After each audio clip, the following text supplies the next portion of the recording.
오늘 함께 보실 하나님의 말씀은 요한계시록 5장에 있는 말씀입니다.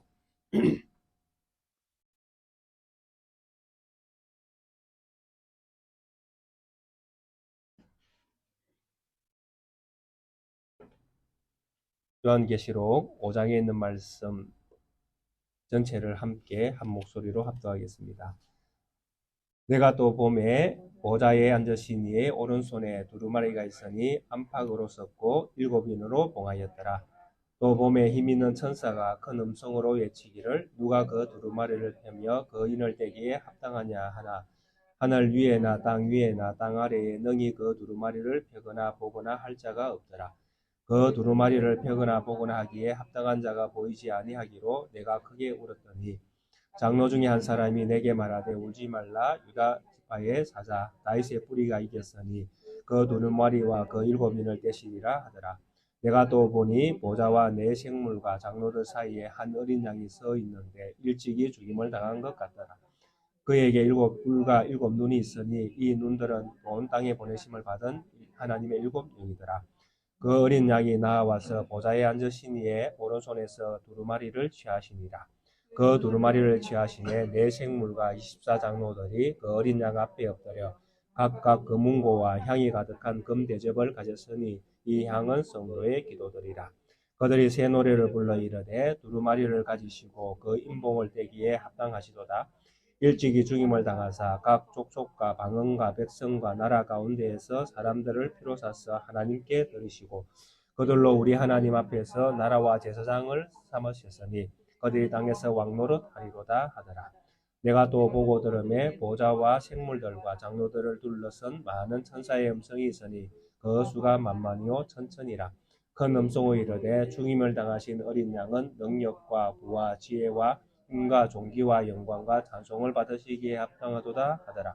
내가 또 들으니 하늘 위에와 땅 위에와 땅 아래와 바다 위에와 또 그 가운데 모든 피조물이 이르되 보좌에 앉으신 이와 어린 양에게 찬송과 존귀와 영광과 권능을 세세토록 돌릴지어다 하니 네 생물이 이르되 아멘하고 장로들은 엎드려 경배하더라. 아멘.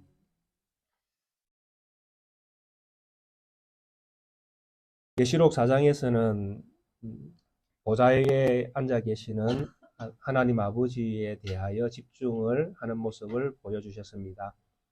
그분이 새로운 세상을 재창조해 내실 분이시고 또 그분에게 모든 영광과 존귀와 또 찬양과 경배가 올려져야 될 것임을 온 만물이 그분을 경배해야 될 분으로 받들어야 되는 그런 모습들을 4장에서는 보여주셨습니다. 그리고 5장에서는 이런 하나님 아버지 다음에 이제 그 아버지의 하실 재창조 사역을 누가 하실 것인가? 그래서 어떤 방법으로 누가 하실 것인가라고 할 때에 이 어린 양, 7인을 떼시고 또 뗄만한 능력을 가지신 어린 양의 모습으로 나타나신 이 예수님을 재창조 사역, 새로운 세상을 만드는데 이분이 그 일을 앞서서 해내실 것이다라는 것을 보여주고 있습니다. 그래서 이 5장은 그 아버지의 계획을 실제로 이루시는 분이 누구신가? 그리고 그분에게 모든 그 눈들이 그분을 집중하도록 그렇게 5장은 구성이 되어 있습니다. 그래서 지난 시간에 우리가 살펴본 바처럼 하늘 위에나 하늘 아래나 땅 아래에 어떤 누구도 하나님의 오른편에 걸려있는 두루마리를 취할 사람이 없는데 그래서 요한은 안타까워하고 정말 이 하나님의 계획이 드러나지 않는 것에 대하여 정말 그 안타까운 심정으로 그가 크게 울고 있을 때에 천사의 음성을 통해서 그 인을 떼기에 합당한 분이 있다라고 그렇게 소개를 했다라는 것입니다. 그러면서 모든 만물이 그분을 집중하도록 만들었습니다. 그리고 그분에 대한 소개를 5절과 6절에 보니까 장로 중에 한 사람이 내게 말하되 울지 말라. 유대 지파의 사자 다윗의 뿌리가 이겼으니 그 두루마리와 그 7인을 떼실 것이다 라고 그렇게 성경에서 말씀을 통해서 누가 그 인을 떼기에 합당하고 누가 그 두루마리를 취할 수 있는가라고 할 때에 유대지파의 사자 다윗의 뿌리가 그것을 취하고 또 그것을 떼기에 합당하다라는 것입니다. 그런데 이분이 왜 그것을 떼기에 취할 수도 있고 그 다음에 봉해져 있는 7인을 떼기에도 합당할 수밖에 없는가 하니 그분이 유대지파의 사자 다윗의 뿌리인데 이겼다라는 것입니다. 궁극적으로 승리하신 분이기 때문에 그분은 인을 뗄 수도 있고 하나님의 오른편에 있는 두루마리를 취할 수도 있다라는 것입니다. 그래서 이겨야만 한다라는 것입니다. 이긴 자가 되어야 하나님의 오른편에 있는 두루마리를 취할 수도 있고 그 두루마리를 봉해져 있는 두루마리를 열어서 펼쳐서 그 일을 이제 행할 수도 있다라는 것입니다. 그래서 그 일을 행하기 위해서 하나님의 재창조 사역을 행하기 위해서는 그분은 반드시 뭘 해야 되는가 하면 이겨야 된다라는 것입니다. 져서는 안 되는 것이죠. 그래서 이긴 자만이 그것을 취할 수 있고 이긴 자만이 그것을 행할 수가 있다라는 것입니다. 그래서 그분이 그러면 어떻게 무엇을 통해서 그분이 이겼는가를 알 수 있는가 하니까 6절에 보면 이런 암시가 들어 있습니다. 내가 또 보니 보좌와 내 생물과 장로들 사이에 한 어린 양이 서 있는데 일찍이 죽임을 당한 것 같더라. 그에게 7뿔과 7눈이 있으니 이 눈들은 온 땅에 보내심을 받은 하나님의 7영이더라 라고 말씀을 하고 있습니다. 그래서 이겼다라는 것은 승리를 암시하고 승리를 이야기하는 것인데 승리를 하는 그 방법, 그래서 어떻게 이길 수 있는가라고 할 때에 그 이기는 방법은 성경에서 우리에게 말씀하기를 일찍 죽임을 당한 자 같은 이런 모습으로 제시를 한다라는 것입니다. 예수님을 지금 그 하나님의 오른편에 있는 두루마리를 취하기도 하고 이 두루마리를 봉해져 있는 인을 떼기도 할 수 있는 분이 이겨야 되는 분인데, 그런데 이기는 방법이 무엇이냐라고 할 때에 그분은 일찍 죽임을 당한 모습을 가지고 있더라라는 것입니다. 참 이게 말이 안 되는 이야기를 지금 성경은 우리에게 같은 어떤 이기는 것과 죽는 것을 같은 어떤 동시에 똑같은 이야기를 하는 것처럼 우리에게 들려주고 있다라는 것입니다.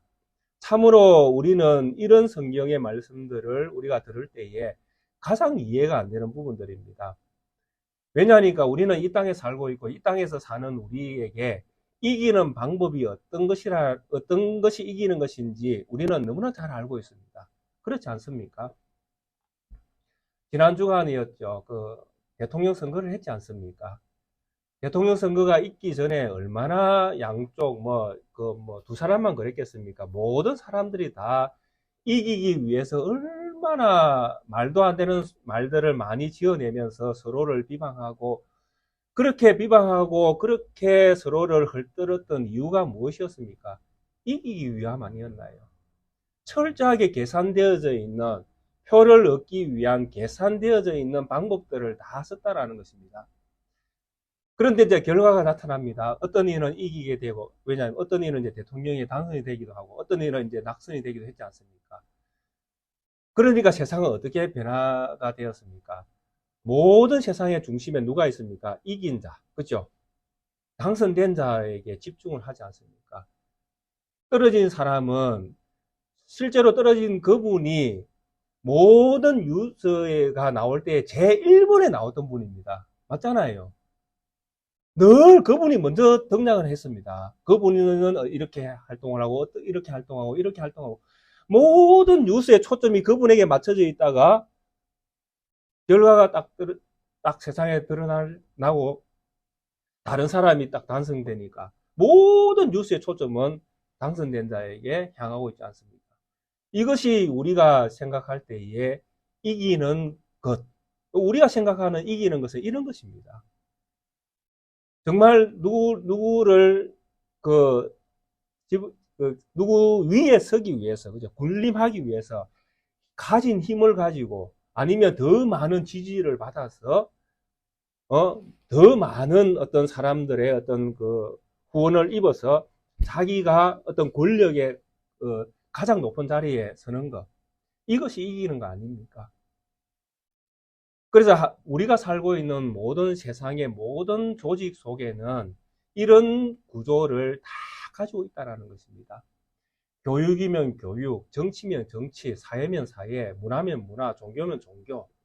뭐 저희들이 믿고 있는 기독교, 저희들이 기독교 종교로 볼 때에, 종교의 한 부파로 볼 때에 이 기독교 안에서는 뭐 이기는 것이 무엇입니까? 우리인들 별 수 있습니까? 똑같잖아요. 누가 힘이 있습니까? 누가 능력이 있고 누가 목회를 잘하는 사람입니까? 예, 우리는 뭐 말하지 않아도 다 알지 않습니까? 그러니까 우리가 생각하는 이기는 것은 늘 이런 것이었다라는 것입니다. 그런데 하나님께서 오늘 이 요한계시록 5장에 기록된 말씀을 통해서는 다른 방식을 이야기하는 것이죠. 그분은 하나님의 오른편에 있는 두루마리를 취할 수도 있고 그것을 뗄 수도 있고, 뗀다라는 것은 이제 그분이 뗄 때에 그분의 역사, 그분의 이제 사역이 이제 시작이 되는 것입니다. 온 세상이 그분에 의해서 이제 주관이 되어지는 것입니다. 바뀌어지고 심판이 되어지고 살릴 자는 살아나고 죽일 자는 죽게 되어지는 이런 세상의 모든 새로운 세상의 어떤 그 길들이 이제 이분에 의해서 시작이 될 것인데, 이분이 이것을 시행하기 위해서 그분은 이겼다라는 것이죠. 승리의 어떤 그 백마탄 왕자 같은 이런 어떤 이긴 자의 어떤 그 권력의 제일 위에 최상 거기에 서셨는데, 그런데 막상 그분의 모습을 보니까 그분은 백마탄 왕자가 아니라 죽임 당한 어린 양처럼 죽임을 당한 흔적을 가지고 있더라라는 것입니다. 요한이 이분을 볼 때에 어떤 모습을 보았겠습니까, 도대체? 저도 상상이 안 됩니다. 왜냐하니까 이분이 어떤 모습으로 요한에게 나타났기 때문에 요한이 이런 표현을 썼는가라는 것입니다. 일찍 죽임을 당한 것 같더라, 이렇게 표현을 지금 요한이 하고 있거든요. 그분의 모습을 보았단 말입니다. 그분의 모습을 보았는데 일찍 죽임을 당한 것 같은 모습을 하고 딱 그분이 요한 앞에 서 있다라는 것이죠. 저는 상상이 안 갑니다. 어떤 모습이 죽임을 당한 모습인지. 아마 십자가에 못 박힌 흔적이 있는 모습을 가졌던지, 머리에 가시 면류관을 써서 머리에서 피가 흐르고 있었다든지, 뭐 이런 모습을 뭐 대충 상상은 할 수 있지만은, 그러나 그 이분이 어떤 모습으로 요한 앞에 섰는지는 가히 우리가 짐작을 할 수 없습니다. 그런데 참 이 요한계시록 5장이 끊임없이 이 부분을 계속 우리에게 뭘 이야기하는가 하면 강조를 합니다. 희한하게 죽임 당한 것을 계속 강조를 해요. 9절을 우리 한번 보겠습니다. 9절에 보시면 이 새로운 노래를 부르는 무리들이 있는데, 그들이 부르는 노래 속에 보면 두루마리를 가지시고 그 인봉을 떼기에 합당하시도다 일찍이 죽임을 당하사. 그죠? 이분에 대해서 이야기할 때에 새 노래를 부르는데도 이 새 노래 속에 무엇이 들어가 있는가 하면 이분은 일찍이 죽임을 당했다라는 문구를 반복해서 사용을 합니다. 그리고 또 보시면 12절에도 보시면 이제 보좌, 생물, 장로들을 둘러선 천군 천만의 어떤 천사들이 부르는 노래 속에도 보면 12절에 이렇게 되어 있습니다. 죽임을 당하신 어린 양은 능력과 부와, 이렇게 되어 있습니다. 끊임없이 이분에 대해서 하나님의 어떤 그 오른편에 있는 두루마리와 인봉을 떼기에 합당한, 두루마리의 인봉을 떼기에 합당한 이분을 노래하는데, 요한은 죽임을 당한 자와 같은 모습으로 서 계신 분을 보았고, 모든 생물들은 그분을 노래할 때 죽임을 당하신 것을 찬양하고 있다는 것입니다. 놀랍게도 우리의 찬양은 모든 것들을 손 안에 쥐고 권력을 휘어잡고 그분의 입 한마디에 모든 것들이 이루어지는 세상의 어떤 절대 권력을 가진 그런 것들이 어떻게 보면 우리가 살고 있는 세상의 찬양의 노래가 될 수 있는데, 그렇잖아요. 그분이 그런 권력을 질 때에 누가 그분에게 쓴소리를 합니까? 모든 사람들 다 찬양 일색으로 그분이 하는 모든 것들이 옳다 옳다 옳다 그렇게 찬양하지 않습니까? 그런데 이 요한계시록 5장에 나오는 사람들, 또 동물, 생물들, 온 세상의 만물들의 찬양의 노래는 끊임없이 이분이 죽임을 당한 것에 대하여 찬양을 한다는 것입니다. 왜 그렇게 이 죽임을 당한 것이 찬양의 노래가 될 수밖에 없습니까? 바로 우리가 가지고 있는 성경의 가장 큰 세상이 감당할 수 없는 것이 무엇이냐 하니까 죽음입니다. 놀랍게도 우리가 가지고 있는 이 성경의 가장 큰 핵심은 하나님 아들이 이 세상에 와서 죽는다는 것이 가장 큰 핵심이에요. 그리고 이 아들이 죽어야 그 다음에 무엇이 있다라고 이야기합니까? 생명이 있다라고 이야기합니다. 예수님께서 하셨던 가장 큰 많은 비유 중에 한 가지 중에 이런 비유가 있지 않습니까? 한 알의 밀알이 땅에 떨어져 썩지 아니하면 한 알 그대로 있고 썩으면 많은 열매를 맺느니라. 자신의 죽음을 가리켜서 그렇게 비유를 하시는 거예요. 그분이 죽을 때에 그분이 죽은 그 자리에 무엇이 나는 것입니까? 새로운 생명이 나는 것입니다. 이것이 기독교의 진리거든요. 그런데 이것을 누가 흉내를 못 내는가 하면 세상이 흉내를 못 낸다라는 것입니다. 세상은 철저하게 자기가 사는 것이거든요. 내가 살아야 산다라는 것이죠. 그런데 성경, 우리의 하나님은 죽어야 산다라는 진리를 가지고 계시다라는 것입니다. 그래서 세상의 진리와 우리가 믿는 하나님이 우리에게 주신 진리는 다를 수밖에 없습니다. 근본적으로. 그래서 이런 근본적으로 다른 이런 분이 하나님의 오른편에 있는 책을 취할 수도 있고, 그 다음에 그 책을 취해서 그 책 내용을 펼칠 수도 있다라는 것입니다. 그래서 그분이 이 책 내용을 펼친다라는 이 사실에서 우리는 무엇을 할 수 있는가 하면, 이분이 창조주 하나님이시구나. 이분이 새로운 창조를 이루어내시는 창조의 근본이신 분이구나 라고 우리는 이해할 수 있다는 것입니다. 왜냐하니까 하나님이 새롭게 창조하시는 이 세상을 이분이 해내실 것이니까. 그러니까 이분도 창조의 능력을 가지고 있어야 되는 것입니다. 우리가 알고 있는 창세기의 기록을 보시면 하나님께서 태초에 천지를 창조하실 때에 이분이 함께 하셨다는 것입니다. 그래서 이분이 창조주 하나님이 되실 수밖에 없는 거예요. 그분의 입술에 있는 말씀으로 말씀이 떨어지니까 하나님이 가라사대 빛이 있으라면 빛이 있어야 되는 거예요. 왜? 이분이 창조의 능력을 가지고 계시니까. 그래서 두루마리를 취하고 뗄 수도 있다라는 이 말씀 속에는 이분이 죽임을 당한 어린 양처럼 죽임을 당한 것처럼 보이는데 믿는 우리에게는 이분이 누구로 보여야 됩니까? 창조주 하나님으로 보여야 되는 것입니다. 그게 다르거든요. 세상은 죽임을 당한 어린 양을 보면 이거는 힘없이 죽었구나, 힘없어서 죽었구나, 죄인이기 때문에 죽었구나, 십자가에 달리는 예수님을 보고 자기 죄 때문에 죽는구나 라고 세상은 판단하고 그분을 그렇게 만들어버립니다. 그러나 믿는 우리에게는 그분은 우리를 살리시는 분이고 창조주 하나님이시고 그분만이 유일한 우리의 구원자 되심을 우리가 믿어지는 것입니다. 이것이 다른 것입니다. 그래서 이분은 그 오른편에 있는 책을 취해서 자기 자신이 창조주 하나님이신 것을 우리에게 분명히 보여주셨습니다. 모세가 하나님의 율법 계명을 두 돌판에 새겨져 있는 두 돌판에 있는 그 계명을 받을 때에 자기가 하나님 편에서 취했습니까? 하나님이 그에게 주었습니까? 철저히 하나님이 모세에게 주지 않습니까? 에스겔은 그가 하나님의 말씀이 기록되어 있는 두루마리를 먹을 때에 자기가 먹었으면 하나님께 그 입에 먹여 주셨습니까? 하나님 철저히 먹여 주셨습니다. 그러니까 인간은 언제나 추동적으로 하나님께서 주실 때 받을 수밖에 없는 거예요. 그런데 이 예수님은 스스로 취하신다는 것은 이분이 하나님이신 거예요. 근본적으로 다릅니다.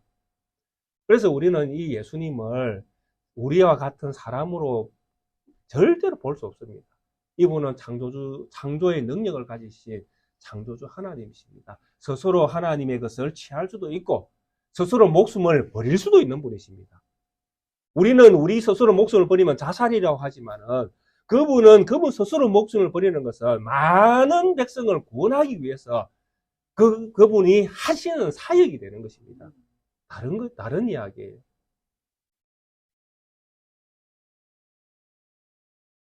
실제로 보니까 그 어린 양이 나와서 보좌에 앉으신 이의 오른손에서 두루마리를 취하시니 그분은 창조주 하나님이십니다.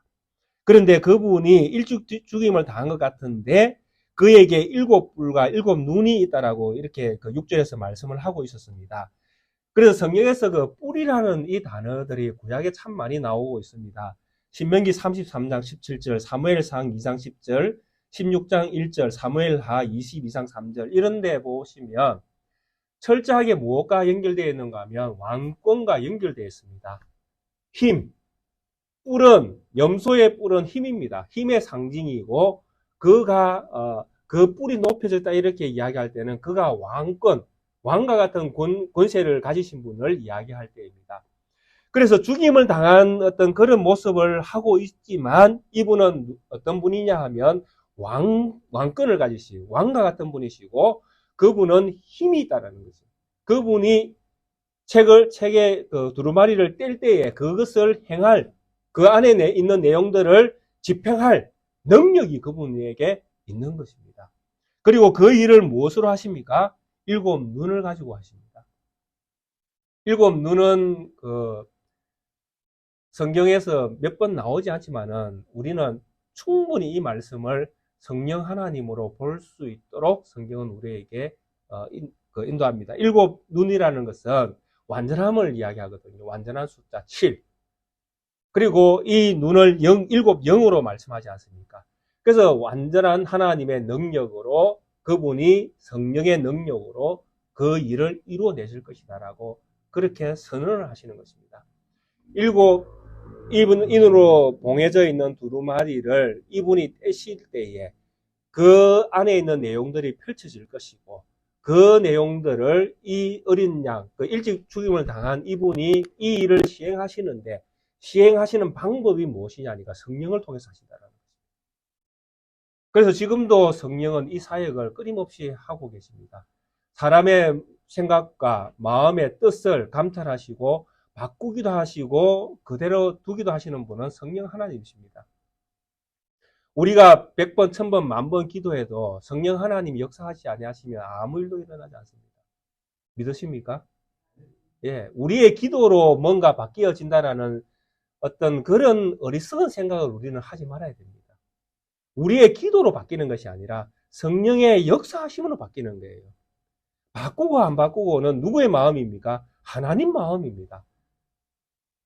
그러면 우리는 기도 안 해도 됩니까? 그건 또 아니지요. 예, 예. 기도는 해야 됩니다. 그런데 거기에 무엇을 담지 말라라는 이야기입니까? 내 능력을 담지 말라라는 이야기입니다. 기도에 무슨 내 능력이 있는 것처럼 믿지 말라라는 이야기입니다. 기도를 하지 말라는 이야기가 아닙니다. 기도는 분명히 하셔야 됩니다. 그런데 내 기도 때문에 바뀌어졌다라고 상상하지 말라라는 이야기입니다. 내 기도 때문에 바뀌는 것이 아닙니다. 하나님이 불쌍히 여겨주셔서 하나님의 역사하심으로 바뀌는 것입니다. 그것이 기도의 능력이에요. 기도는 하되 그 일의 모든 결정은 누구에 맡게 됩니까? 하나님의 손에 맡겨드려야 되는 것입니다. 오늘 우리가 장로님을 투표로 또 결정을 하게 되고 집사님을 또 투표로 결정하게 되어집니다. 기도하셨죠? 기도하셨죠? 예. 그러면 오늘 결정은 누가 하시는 겁니까? 하나님 뜻대로 되는 거예요. 우리가 결정하는 거 아니에요. 그러면 안 되면 안 된다고 낙심할 것이 아니라 감사합니다 해야 되죠. 맞습니까? 네. 예. 되면 예, 돼도 감사하게 예. 겸손히 섬기겠습니다 하는 거예요. 그게 하나님의 뜻대로 기도하는 분들의 자세입니다. 믿음의 자세.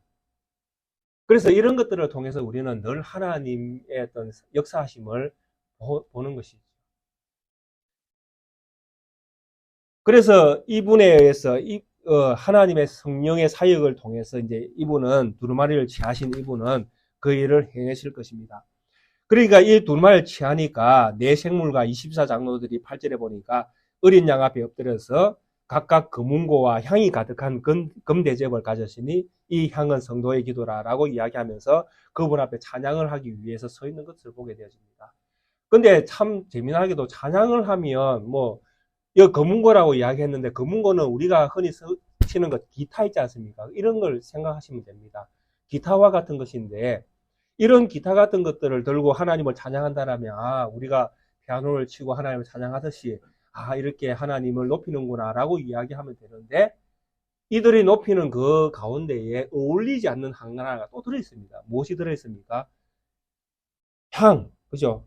향이 가득한 대접. 근데 이 향을 무엇이라고 이야기하는가 하면 성도들의 기도다라고 이야기합니다. 그 향이 가득히 들어있는 대접이 있는데 이 향이 성도의 기도다라고 이야기하는 걸 볼 때에 이것은 무엇을 이야기하는가 하면 지금 주인공은 어린 양이 그 주인공은 죽임을 당한 이분이잖아요. 그죠?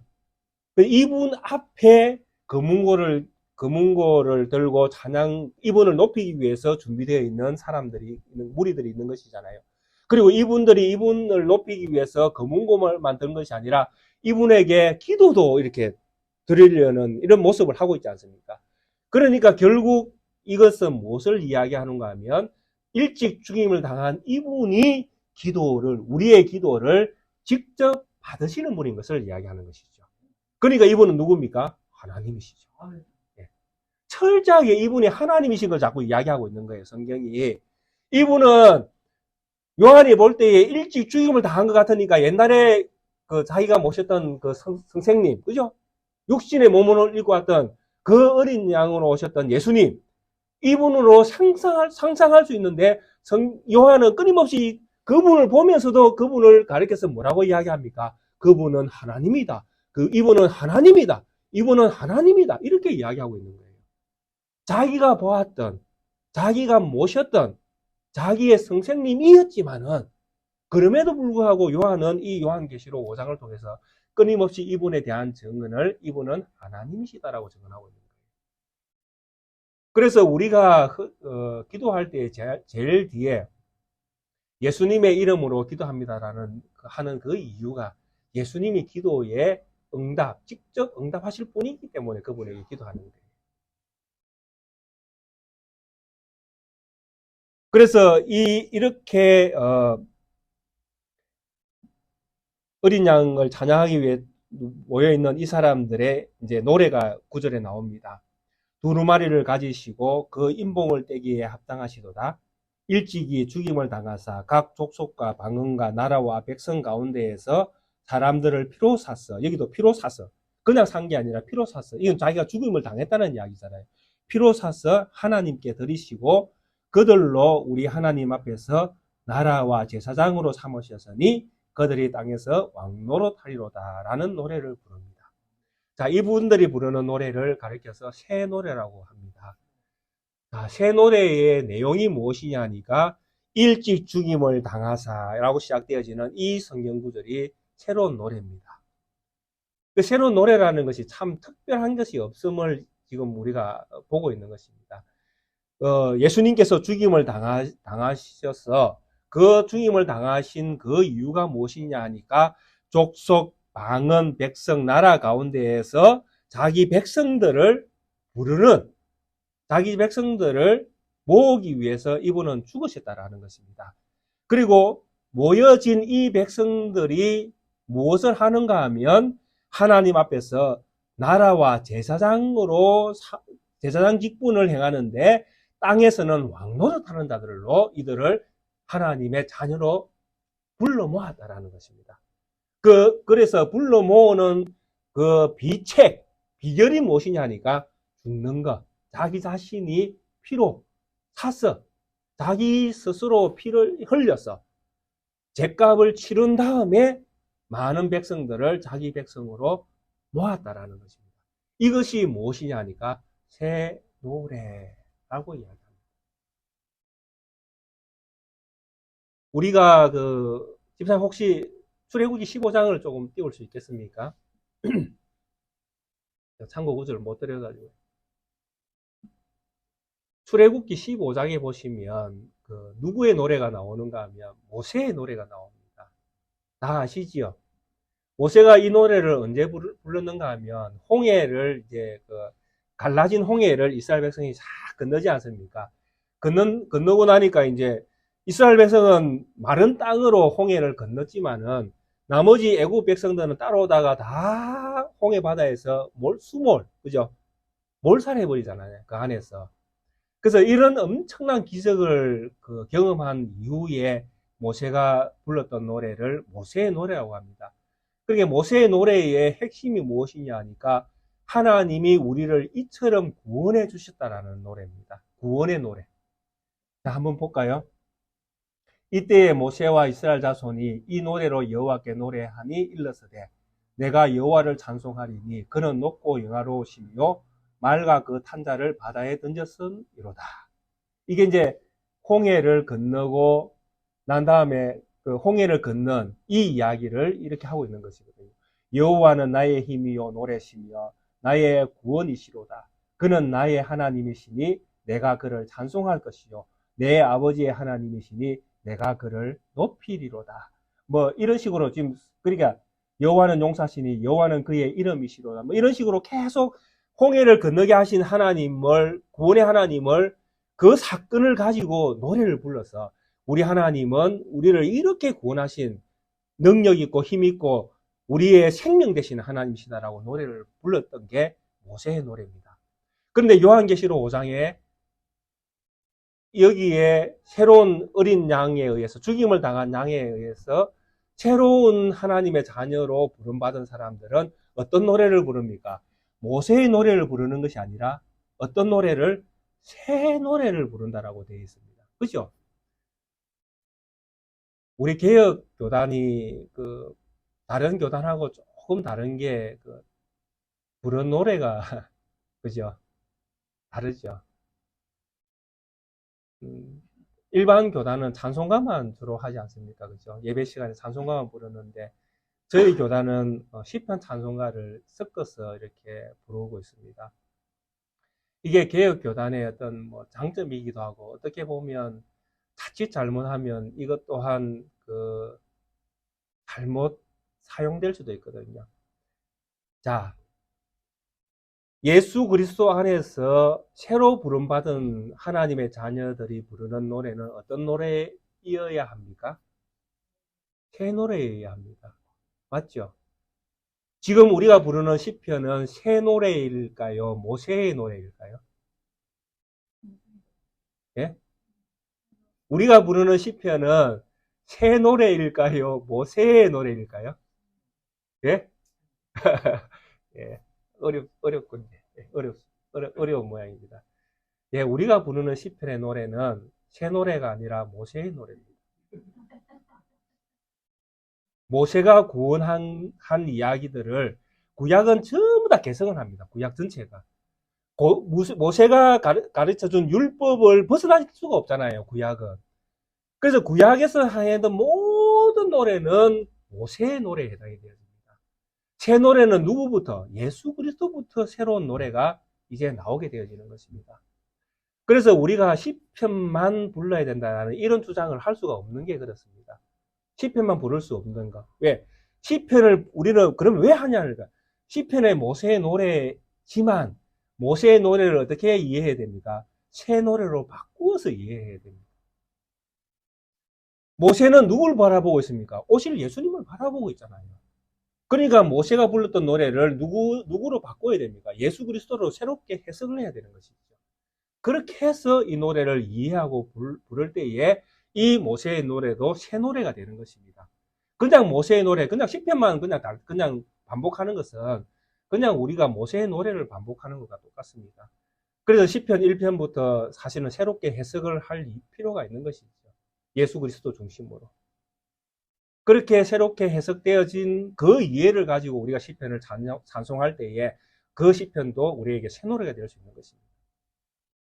지금 새 노래는 철저하게 예수 그리스도 중심입니다. 그분이 죽임을 당했고 그분이 죽임을 당한 다음에 어떤 일이 일어났느냐, 온 세상에서 그분의 백성을 피로 사서 구원해냈다라는 것입니다. 그리고 이 많은 사람들을 구원해내서 어떻게 했는가? 하나님 앞에 왕과 제사장으로 삼았다라는 것입니다. 그리고 이 사람들을 땅에서 왕노릇하게 만들었다라는 것이죠.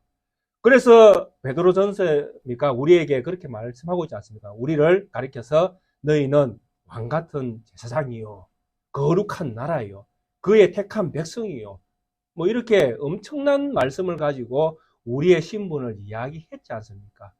자, 그래서 우리는 예수 그리스도 안에서 우리는 전부 다 왕과 같은 제사장이 되었습니다. 맞습니까?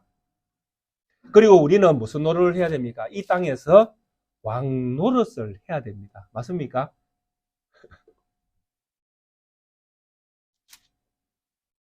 구절을 다시 읽겠습니다.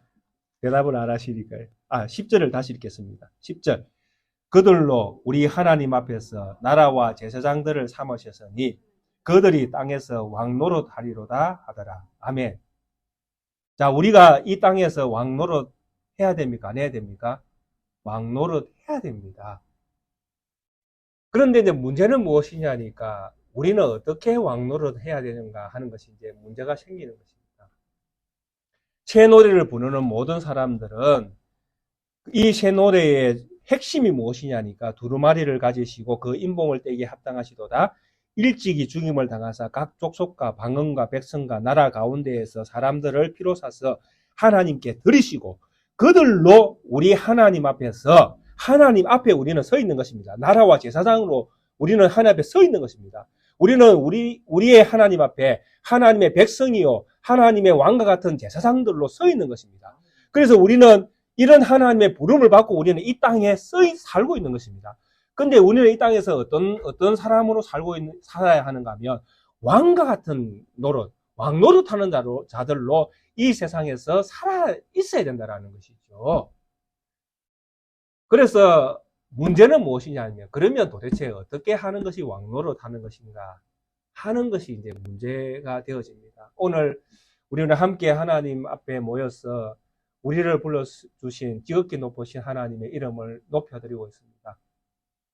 그리고 우리는 하나님의 이름만 높여드리는 것이 아니라 우리는 하나님으로부터 세상으로 보냄을 받은 사람들입니다. 그래서 우리는 우리를 보내신 자가 하나님이시고 또 우리를 보낸 그 자리가 하나님이 우리를 보낸 자리라고 믿는 것입니다. 이것이 제가 말씀드릴 수 있는 여러분들의 일상의 소명입니다.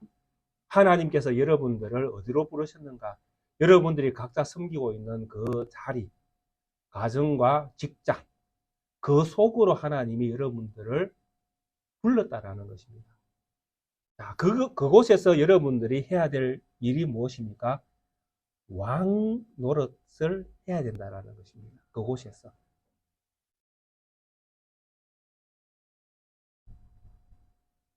이해되시죠? 예. 그래서 우리가 보낸 자리에서 왕노릇 하는 것이 하나님의 뜻을 이루어 드리는 것입니다. 나를 하나님이 어디에 세우셨는가를 우리는 이제 물어야 되는 것이죠. 그러면 여기 집사님은 뭐 병원으로 하나님께서 세웠다. 그러면 병원에서 왕노릇 해야 되는 거예요. 갑자기 뭐 청와대를 간다든지 이런 것이 아니라 이 집사님은 뭐 지하철 공사 보내셨다면 거기에서 왕노릇을 해야 되는 것입니다. 문제는 어떻게 하는 것이 왕노릇 하는 것인가라는 게 이제 핵심이 될 수 있는 것이죠. 어떻게 하는 것이 왕노릇 하는 것이 되겠습니까? 우리가 받은 직임을 잘 생각해 보시면 됩니다. 하나님 앞에서 그분이 우리를 피로 사서 하나님 앞에 세웠다라고 이야기합니다. 가장 근본적으로. 우리는 가장 먼저 누구 앞에 섰습니까? 하나님 앞에 섰습니다.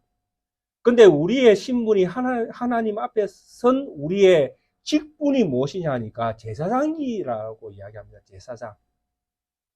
근데 그냥 제사장이 아니라 나라와 같은, 왕과 같은 제사장이라고 이야기합니다. 왕과 같은 제사장.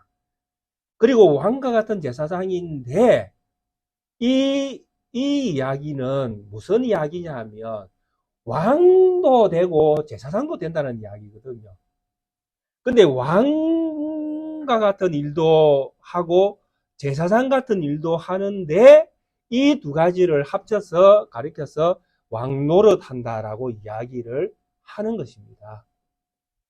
그래서 왕 같은 일을 하는, 그래, 왕 같은 일은 도대체 무엇인가? 제사장 같은 일은 도대체 무엇인가라고 이제 할 수 있는데 이 두 가지는 사실은 한 가지입니다. 왜냐 하니까 제가 다윗 언약을 말씀드릴 때 분명히 핵심을 말씀드린 적이 있습니다. 다윗 언약의 핵심이 무엇이냐 하니까 자비로운 왕입니다. 자비로운 왕. 그냥 왕이 아니라 자비로운 왕이에요. 세상 왕은 군림하는 왕이고 권력을 가지고 백성을 억압하는 왕이고, 그래서 세상 왕은 말을 많이 가지려고 하고 군사를 많이 두려고 하고, 그죠? 그렇게 해서 그 군사, 말, 백성들을 앞에서 모든 것들을 많이 가지는, 그래서 그것이 힘이 되는, 그것이 세상이 가지는 왕이었잖아요. 그러나 이스라엘의 왕은 그래서는 안 된다라는 것이 하나님의 말씀이었잖아요. 말을 많이 두지 말고 힘이 될 만한 것들을 다 하나님 없앴지 않습니까? 그러면서 솔로몬이 왕이 될 때에 하나님께서 딱 보여주시지 않습니까? 이스라엘의 왕은 자비의 왕이다. 그래서 자비의 왕, 그리고 이스라엘의 제사장. 제사장은 어떤 일을 하는 사람들입니까? 구약 우리가 레위기를 우리가 쭉 읽었지 않습니까? 쭉 읽을 때에 제사장이 하는 가장 큰 일이 무엇이었습니까?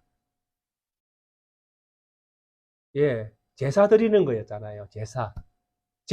백성들이 제물을 가져오면 제사, 그 제물을 가지고 하나님 앞에 드려서 백성들이 가지고 있는 죄를 어떻게 했습니까?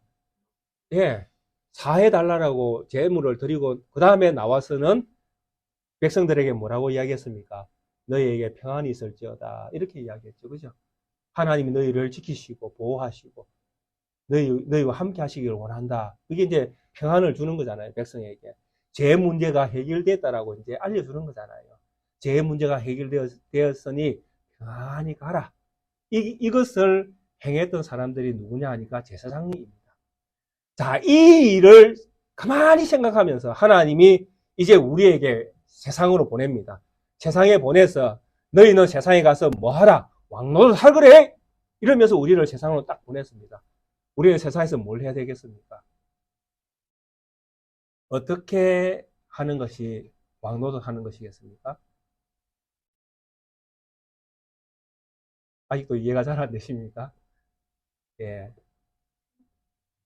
하나님을 알지 못하는 세상에 많은 사람들이 있잖아요. 이 사람들에게 무엇이 필요합니까? 죄 사함이 필요하잖아요. 이들에게 무엇을 전하는가? 예수 그리스도가 하나님의 아들인 것을 전하는 것. 그렇게 해서 그들이 복음을 받아들이면 하나님의 자녀인 줄 알고, 복음을 받아들이지 않으면 아닌 줄 알고, 이 일을 하는 것이 무엇이다? 제사장 왕노릇 하는 것입니다. 이 일을 누가 했습니까? 이 일을 누가 했죠? 가장 먼저 이 일을 누가 했습니까? 예, 사도들이 했지 않습니까? 사도행전 한번 읽어보십시오. 사도행전을 읽으시면 전부 다 이 이야기입니다. 사도들이 갈 때마다 무엇을 이야기합니까? 주는 그리스도시요 살아계신 하나님의 아들이다. 사도들의 복음의 핵심이 무엇이냐니까 예수가 우리의 주고 예수가 그리스도다. 우리의 구원자다. 예수만이 하나님이시다. 예수님이 우리의 생명이고 예수님이 만화의 왕이시고 만주의 주시니라. 사도들이 했던 것이 전부 다 이 이야기입니다. 사도행전은 이 이야기를 벗어나지 않습니다. 그런데 예수님께서 말씀합니다. 이것을 잘하기 위해서는 무엇을 해야 된다? 네 목숨을 버려야 된다. 네 목숨을 걸어야 된다. 이걸 잘하기 위해서 뭘 걸으라고 이야기합니까? 목숨을 걸으라고 이야기합니다. 사도들 목숨 걸었습니까? 안 걸었습니까? 목숨 걸었습니다. 목숨 걸고 이 일을 했습니다. 이 일을 다 잘한 사람들이 사도들입니다. 그런데 오해는 하지 마십시오. 우리가 있는 직장 뭐 이런 데 가서 붙들고 대놓고 예수가 그리스도 살아계신 하나님이다 이렇게 이야기하라는 게 아닙니다. 사는 가운데에 기회가 생깁니다. 말을 할 수 있는 기회가 생긴다는 그 기회가 생길 때에 이 말씀을 할 수 있는 준비를 하고 사셔야 된다는 이야기입니다. 아무나 붙들고 예수는 하나님 말씀을 지하철에서 떠드는 사람들 있지 않습니까? 그런 식으로 하라는 이야기가 아닙니다. 우리의 삶의 현장 가운데에 때로는 복음을 듣기에 준비되어 있는 사람들이 있을 수 있고 또 때로는 환경이 조성되어져서 괜히 내가 교회 이야기를 할 수밖에 없는 상황이 생길 수도 있다는 것입니다. 그럴 때에 주저하지 말고 예수가 하나님의 아들이신 것을 말씀하라는 이야기입니다. 근데 그분들이 때로는 뭐 반대할 수 있고 무슨 소리야 미친 소리 하나라고 할 수도 있고 때로는 받는 사람도 생길 것입니다. 그런 모든 환경들 속에서 하나님이 역사하고 계시는구나라고 믿으시면 됩니다. 안 받으면 안 받는 대로 이때 때가 아직 아니구나라고 그렇게 생각하시면 됩니다. 늘 준비된 자세로 살아라는 것이 제 말씀의 핵심입니다. 보낸 곳에서 늘 이 왕같은 우리 모두가 왕노릇 하는 자로 보내심을 받았다라는 것을 겸손하게 말씀을 인정하고 이 믿음 안에서 살아가 보라라는 이야기입니다. 그럴 때에 하나님께서 때를 따라 붙여주시는 자들이 생긴다는 것입니다. 그 사람들에게는 주저없이 말씀을 전하면 성령의 역사하심이 때로는 일어날 수도 있는 것입니다. 그것이 하나님의 역사입니다. 하나님은 우리에게 이 일을 하라고 세상으로 보내셨습니다. 여러분들이 서 있는 자리에 이 일을 하라고 보내셨습니다. 그래서 우리는 늘 준비된 자로 살기 위해서 기도가 필요한 것입니다. 막상 주어진 그때에 용기가 없어서 못할 수 있거든요. 그때 무엇을 기억해야 됩니까? 네가 이 일을 하기 위해서 뭘 걸어야 된다? 목숨을 걸어야 된다. 사도들이 목숨을 걸고 이 일을 한 것을 그때에 기억하시기를 바랍니다. 비록 내 체면이 깎일지라도 비록 내가 우스운 소리를 들을지라도 내가 비록 저들에게 조롱거리가 될지라도 예수가 주이신 것을 선언함에 있어서 내가 절대 주저하지 않겠다. 이 믿음이 그때에 일어날 수 있도록 우리는 평소에 기도하면서 준비된 자가 되어야 되는 것입니다. 사랑하는 우리 낫게교회 모든 성도님들이 이런 믿음을 가지고 정말 예수님은 정말 어떤 그것과도 바꿀 수 없는 가치 있는 그분의 목숨을 가지고 우리를 하나님의 자녀로 삼아 주셨습니다. 그리고 그분은 우리를 하나님의 자녀로 삼아서 우리를 하나님 앞에 왕과 제사장으로 삼아 주셨고 그리고 우리를 세상 가운데로 보내셨습니다. 왕노릇하라고 보내셨습니다. 이 왕노릇하기 위해서는 목숨을 걸어야 되는 그런 엄청난 일이라고 말씀하셨습니다. 이 일을 잘하기 위해서 우리는 준비된 자로 오늘 서 있어야 됩니다. 이런 엄청난 사역에 하나님의 역사하심에 하나님의 그 때에 그 자리에 서 있는 우리 낫게교회 모든 성도님들 되시기를 주의 이름으로 축원드리겠습니다. 우리 함께 찬송가 140장을 찬양 드리시겠습니다.